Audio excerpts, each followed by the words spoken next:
Pimmusay ti Tallo ang maatap akamang ti Ilocos Cordillera Regional Committee kalpasan iti maika-uppat agun daway nga armed encounter idiay Abra.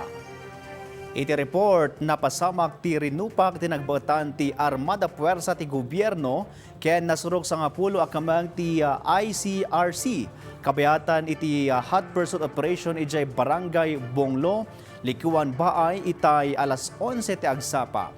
Malaksit idireta nakarecover ti composite troops ti 50th Infantry Battalion ken 90th Infantry Battalion iti Tallo nga igam.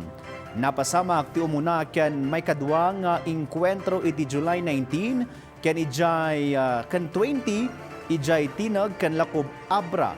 Bayat napasamak ti may katlo nga inkwentro iti laang Domingo, August 2, 2026 arason ti hot pursuit operation.